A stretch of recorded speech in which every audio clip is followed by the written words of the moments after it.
अस्सलाम वालेकुम dear students, मैं हूं हमज़ा मुनव्वर और आप देख रहे हैं हमज़ा मुनव्वर फिज़िक्स चैनल।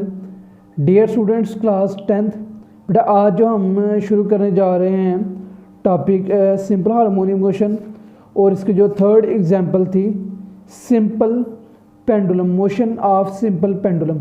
बेटा इसको हम डिस्कस करेंगे आज डिटेल के साथ। क्या होता है सिंपल पेंडुलम और इसकी डायग्राम को डिस्कस करेंगे। सिंपल पेंडुलम बेटा एक लॉन्ग क्वेश्चन है पेपर के पॉइंट ऑफ व्यू से, और पेपर में ये काफ़ी दफ़ा आया भी हुआ है बोर्ड के एग्ज़ाम में, तो इसको आपने लाजमी देखना है ताकि आपको हर चीज़ क्लियर हो सके और एट द एंड आप ये जज कर सकें कि हमें काफ़ी हद तक समझ आ गई है। और फिर भी अगर कोई आपको थोड़ी बहुत कसर रह जाती है आप कमेंट्स के थ्रू बता सकते हैं। तो आइए बेटा शुरू करते हैं सिंपल पेंडुलम। बेटा सिंपल पेंडुलम में आपके पास क्या होता है, एक आपके पास स्ट्रिंग होती है, रस्सी होती है, उसको आप स्मॉल मैश के साथ बांध देते हो, इसको आप बोब बोलते हो। कोई ना कोई इसका मैश होता है बोब, मैश इसका होता है कोई भी एम। ऊपर इसको एक फिक्स सपोर्ट के साथ बांधा जाता है और इसकी जो लेंथ है वो एल कह दी जाती है।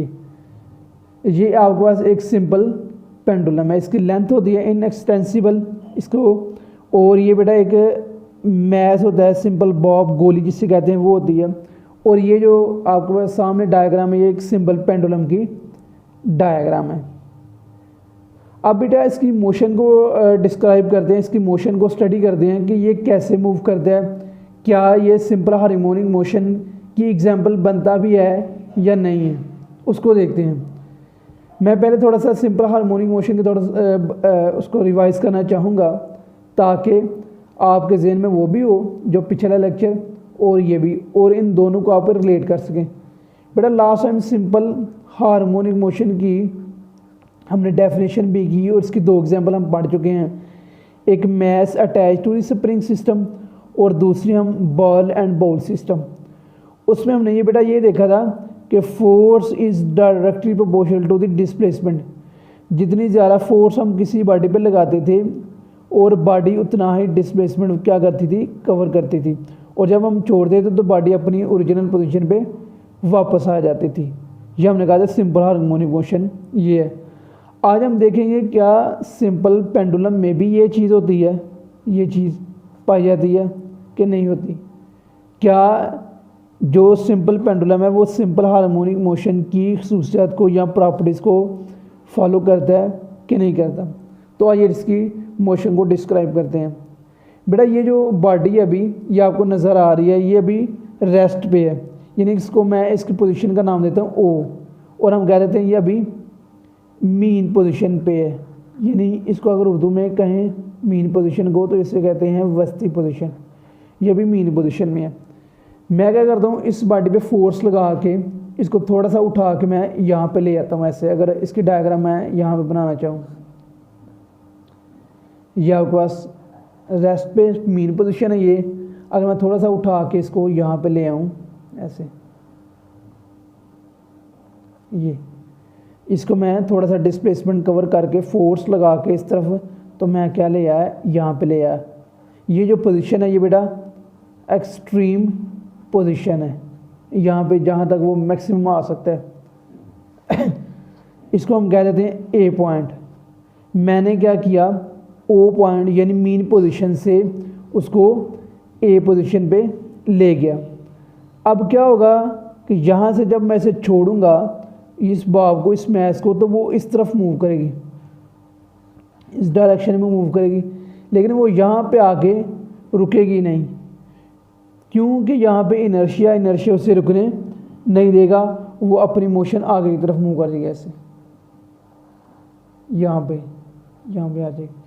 और ये इसको मैं कह देता हूँ ये बी पॉइंट, ये ए पॉइंट होगा ये, और ये बी पॉइंट होगा। ये भी इसकी एक्सट्रीम पोजीशन होगी अपोजिट साइड से ए से। तो क्या होगा सिंपल अगर मैं बात करूं, ये बॉडी ओ पे है अभी, तो यहाँ से ए की तरफ, ए से बी, और ये बॉडी ए बी के दरमियान मूव करती रहेगी।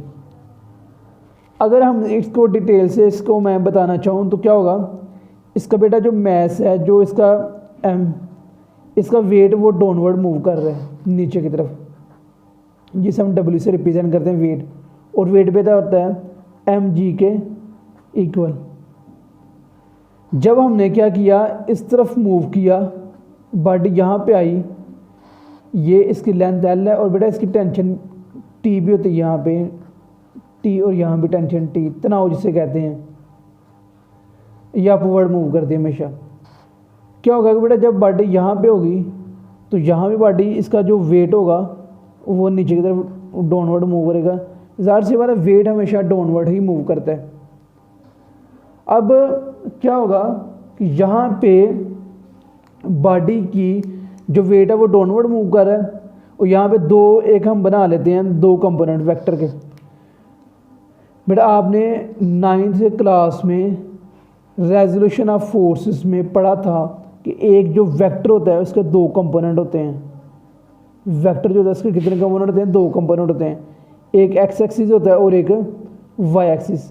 क्योंकि यहाँ पे वेट का, तो यहाँ पे एक वेट एक्स एक्सिस बनेगा, वेट का एक्स कंपोनेंट बनेगा, और एक वेट का वाई वाला कंपोनेंट बनेगा, दो यहाँ पे कंपोनेंट बनेंगे। तो हम क्या करते हैं, यहाँ पे दो कंपोनेंट बना लेते हैं। मैं यहाँ से थोड़ी सी बड़ी डायग्राम बना लो ताकि आपको क्लियर हो सके। ये आपके पास स्पोर्ट है, ये आपके पास पेंडुलम है, और एक आपके पास ये है। जब बॉडी इस तरफ मूव करेगी, इसका जो वेट है वो नीचे डाउनवर्ड तरफ मूव करेगा ना, ये, और बेटा यहाँ पे टेंजेंट टी है, एक इसका कंपोनेंट ये बन जाएगा और एक इसका कंपोनेंट ये बन जाएगा। ये दो कंपोनेंट बनेंगे ऐसे। ये वेक्टर, मेन वेक्टर आ गया, एक कंपोनेंट ये बन गया आपके पास, और एक कंपोनेंट ये बन गया। ये जो कंपोनेंट होगा ये एक्स एक्सिस वाला होगा, ये कंपोनेंट होगा वाई वाला, ये हॉरिजॉन्टल होगा, ये परपेंडिकुलर होगा।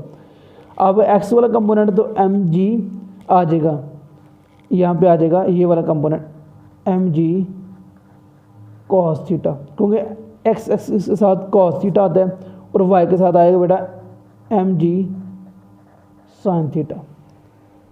यहाँ तक क्लियर हो गया कि इस जो कंपोनेंट को ये डाउनवर्ड मूव कर रहा है या अपवर्ड मूव कर रहा है, ये वाला कंपोनेंट इस कंपोनेंट से कैंसिल हो गया, यानी एम जी कॉस थीटा हमारे पास इसकी कोई वैल्यू नहीं रही। जो भी मोशन होगी बेटा वो एम जी साइन थीटा की वजह से होगी, क्योंकि इसने इस तरफ मूव करना है, इसने इस तरफ मूव करना है। यहाँ से भी एम जी साइन थीटा आएगा, यहाँ से भी एम जी साइन थीटा ही मूव करेगा। तो ये अपोजिट डायरेक्शन में होगा, ये फॉरवर्ड डायरेक्शन में होगा। ये हमारे पास जो होगा जब वापस आएगा तो ये बन जाएगा minus M G sine theta, यानी कि ये माइनस बता रहा है रिस्टोरिंग फोर्स। और बेटा सिंपल पेंडुलम में जो रिस्टोरिंग फोर्स होती है वो होती है minus M G sine theta के इक्वल।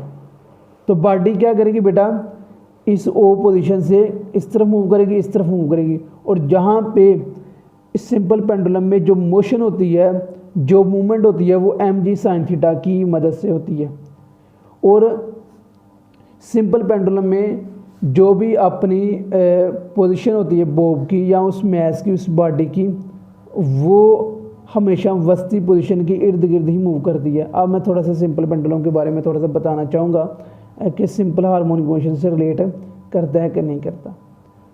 हमने पीछे सिस्टम में पढ़ा था कि बॉडी अगर मेन पोजीशन पे होती है उसको हम फोर्स लगा के एक्सट्रीम पोजीशन पे लेके जाते हैं। क्लियर। अब क्या होता है यहाँ पे बेटा कि आपके पास बॉडी यहाँ पे रेस्ट पे थी, आपने सिर्फ फोर्स लगा, उसने डिस्प्लेसमेंट कवर किया।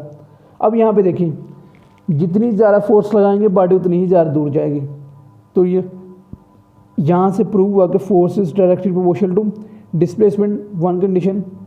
दूसरा, जब इसको छोड़ते हैं तो ये हमेशा अपनी वस्ती पोजीशन की वजह की तरफ मूव करती है, यानी कि इसकी direction toward the mean position ही होती है।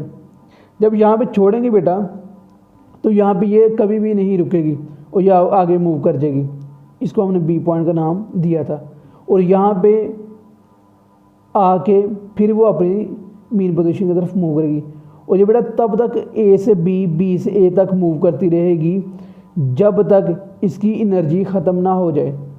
या फ्रिक्शन इसको रोक ना दे, जो वेट की फ्रिक्शन है, जो हवा की फ्रिक्शन है उसको रोक ना दे, तब तक बेटा ये मूव करती रहेगी।